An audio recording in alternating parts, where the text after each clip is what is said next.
ওম শান্তি। আজি 25/4/2025 বৰ্ষৰ প্ৰাতঃ মুৰলী।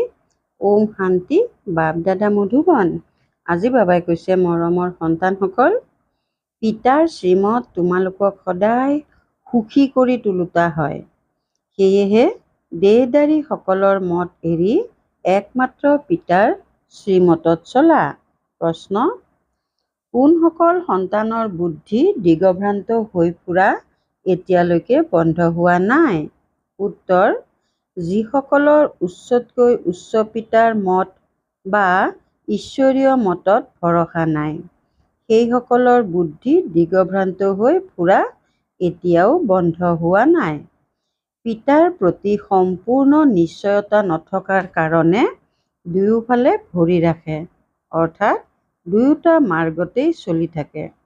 ভক্তি, গংগা স্নান আদিও কৰিব আৰু পিতাৰ মততো চলিব। এনেকুৱা সন্তানসকলৰ কি অৱস্থা হ'ব?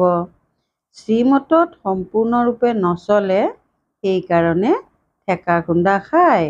গীত: এই পাপৰ সৃষ্টিৰ পৰা। ওম শান্তি। সন্তানসকলে এইটো ভক্তসকলৰ গীত শুনিলা।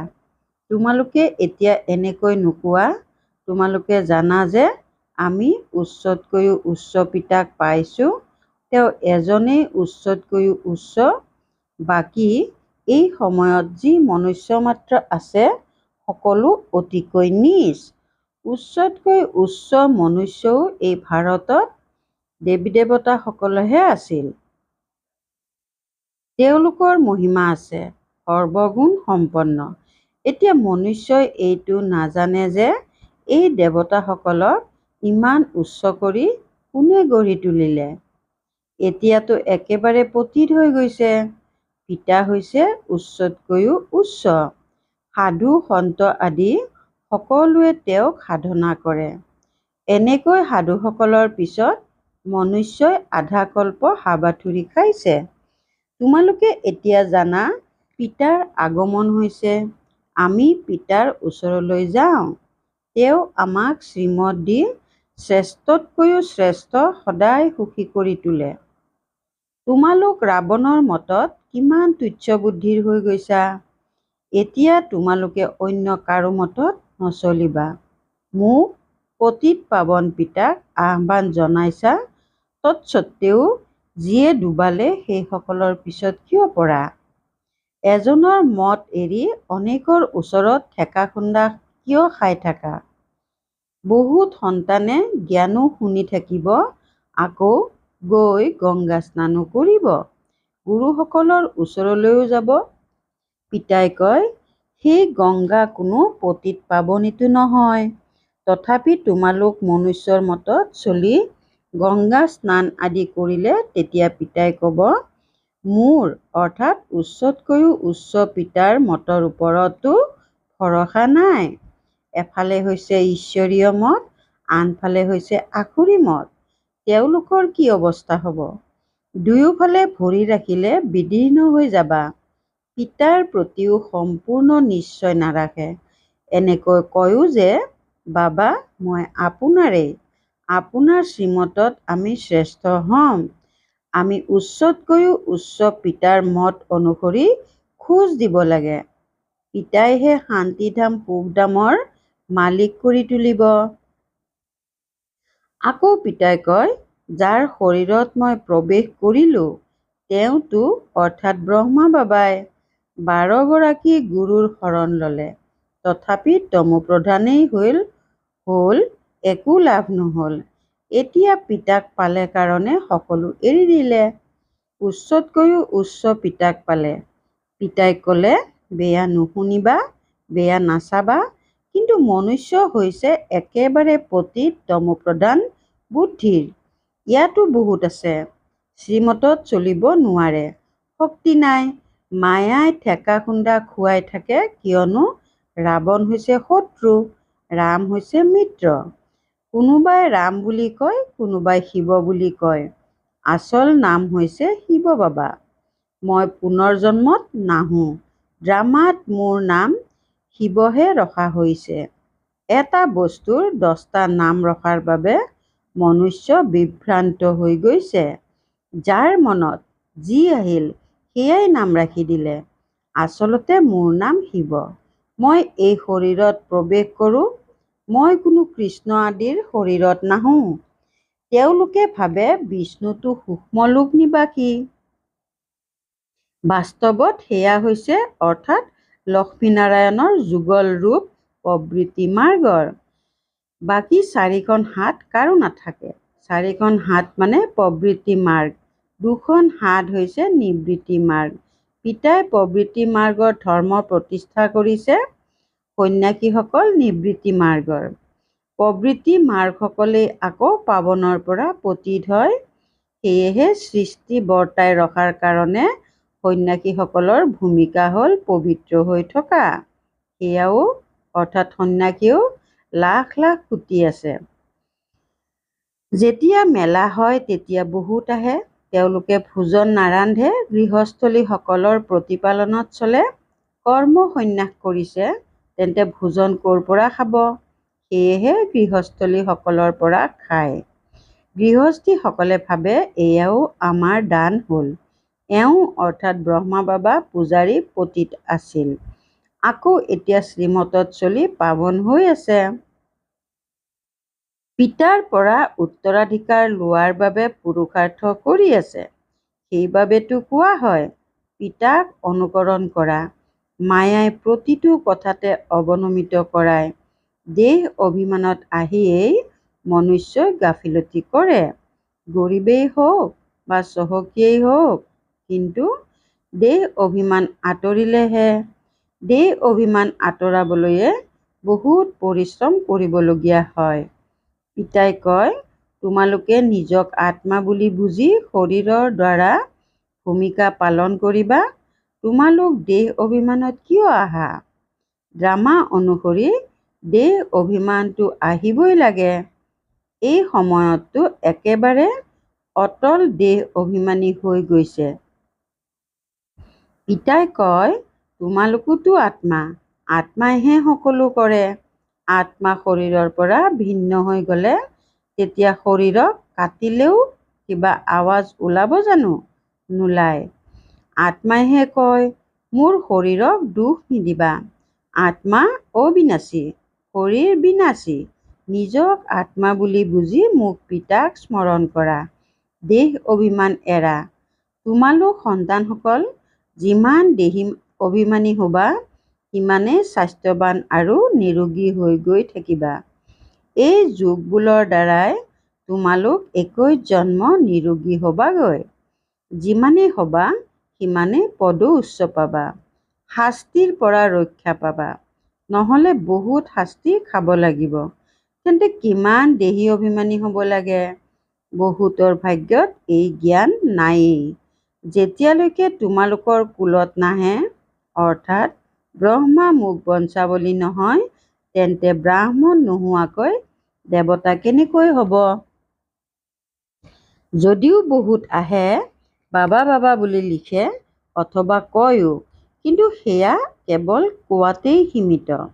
এখন দুখন চিঠি লিখিলে তাৰ পাছত আহিবলৈকে এৰি দিয়ে। তেওঁলোকেতো সত্যযুগত আহিব, কিন্তু প্ৰজাৰ শাৰীৰত। প্ৰজাটো বহুত হ'ব নহয়। আগলৈ গৈ যেতিয়া বহুত দুখ হ'ব, তেতিয়া বহুত দৌৰি আহিব। আৱাজ হ'ব, ভগৱান আহিছে। তোমালোকৰো বহুত সেৱা কেন্দ্ৰ স্থাপনা হৈ যাব। তোমালোক সন্তানসকলৰ এইটো অভাৱ আছে যে তোমালোক দেহী অভিমানী নোহোৱা। এতিয়াও বহুত দেহ অভিমান আছে। অন্তিমত যদি অলপো দেহ অভিমান থাকে, তেন্তে পদো কম হৈ যাব। তেতিয়া আহি দাস দাসী হ'বাগৈ। দাস দাসীও ক্ৰমানুসৰি বহুত হয়। ৰজাসকলে দাসী যৌতুকত পায়, চহকীসকলে নাপায়।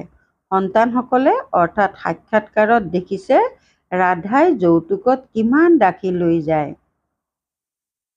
আগলৈ গৈ তোমালোকৰ বহুত সাক্ষাৎকাৰ হ'ব। সাধাৰণ দাসী হোৱাতকৈ চহকী প্ৰজা হোৱাটো ভাল। দাসী শব্দটি শুনিবলৈ বেয়া। প্ৰজাৰ ভিতৰত চহকী হোৱাটো তথাপিও ভাল। পিতাৰ হোৱাৰ পাছত মায়াই আৰু বেছি ভালকৈহে খাতিৰ কৰে, বলৱানতকৈও বলৱান হৈ যুঁজে। দেহ অভিমান আহি যায়, শিৱ বাবাৰ পৰাও বিমুখ হৈ যায়। বাবাক স্মৰণ কৰিবলৈকে এৰি দিয়ে।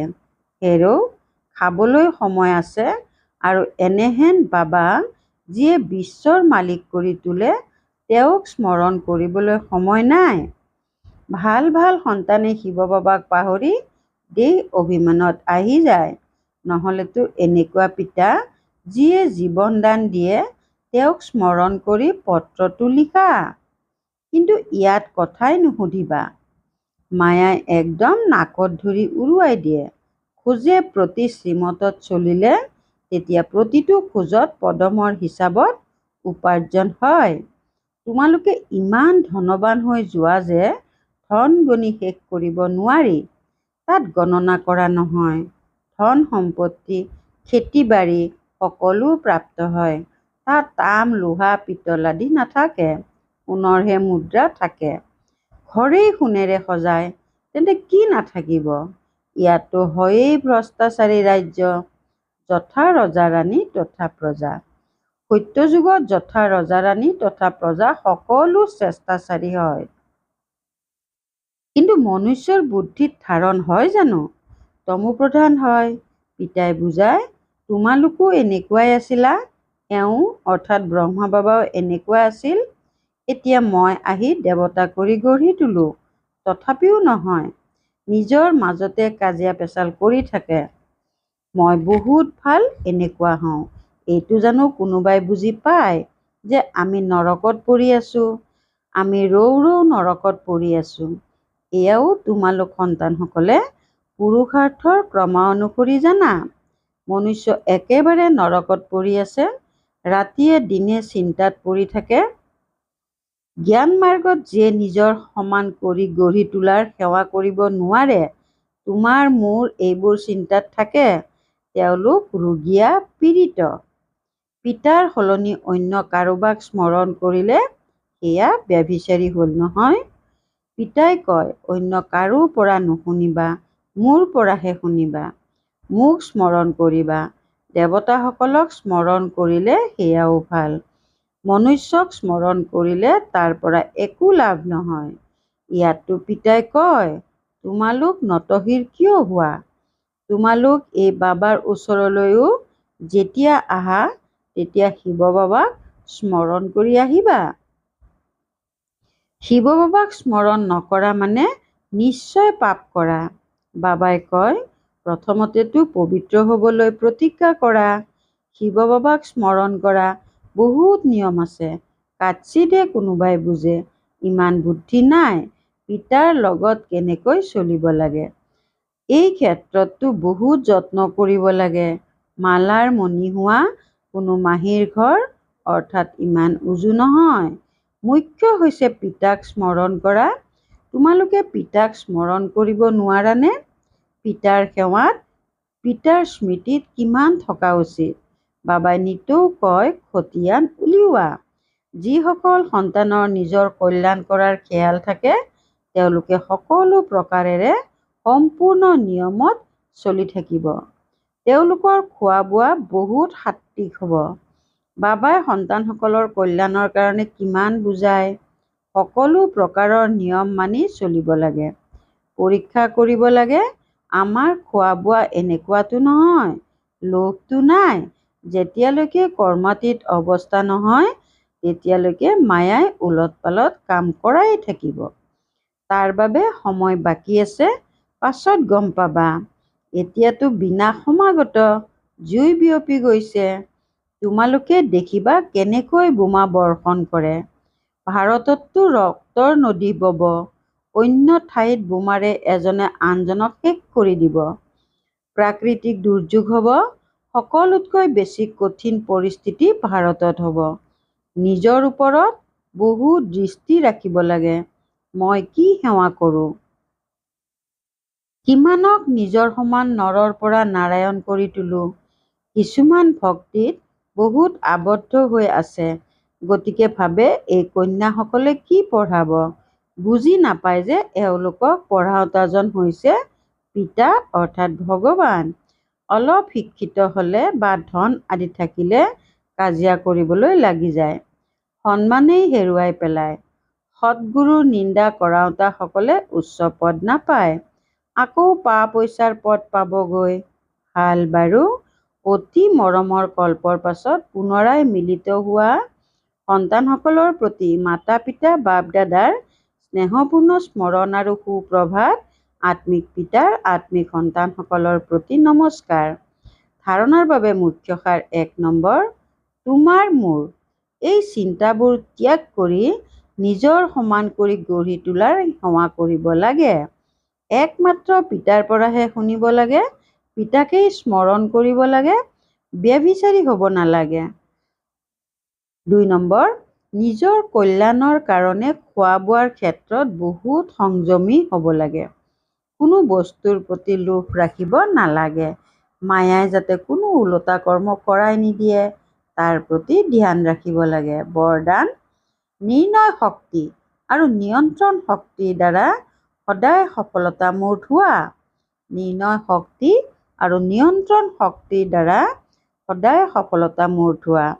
যিকোনো লৌকিক বা অলৌকিক কাৰ্যত সফলতা প্ৰাপ্ত কৰিবলৈ বিশেষকৈ নিয়ন্ত্ৰণ শক্তি আৰু নিৰ্ণয় শক্তিৰ আৱশ্যকতা হয়। কিয়নো যেতিয়া কোনোবা আত্মা তোমালোকৰ সম্পৰ্কত আহে, তেতিয়া প্ৰথমে নিৰ্ণয় কৰিব লাগে যে এওঁ কি বস্তুৰ আৱশ্যক। নাড়ীৰ স্পন্দনৰ দ্বাৰা চিনাক্ত কৰি তেওঁৰ ইচ্ছা অনুসৰি তেওঁক তৃপ্ত কৰিবা আৰু নিজৰ নিয়ন্ত্ৰণ শক্তিৰে আনৰ ওপৰত নিজৰ অবিচলিত স্থিতিৰ প্ৰভাৱ পেলাবা। এই দুটা শক্তিয়ে সেৱাৰ ক্ষেত্ৰত সফলতা মূৰ্ত কৰি দিব। শ্লোগান, সৰ্বশক্তিমানক সংগী কৰি লোৱা, তেতিয়া মায়া কাগজৰ বাঘ হৈ যাব। সৰ্বশক্তিমানক সংগী কৰি লোৱা, তেতিয়া মায়া কাগজৰ বাঘ হৈ যাব। ওম শান্তি। সংযুক্ত ৰূপৰ স্মৃতিৰে সদায় বিজয়ী হ'বলৈ আজিৰ অব্যক্ত সংকেত। সেৱাৰ ক্ষেত্ৰত যি ভিন্ন ভিন্ন প্ৰকাৰৰ নিজৰ প্ৰতি বা সেৱাৰ প্ৰতি বিঘিনি আহে, তাৰো কাৰণ এইটোৱেই যে নিজক কেৱল সেৱাধাৰী বুলি বুজা, কিন্তু ঈশ্বৰীয় সেৱাধাৰী হওঁ। কেৱল সেৱাত নহয়, ঈশ্বৰীয় সেৱাত ব্ৰতী হৈ আছো।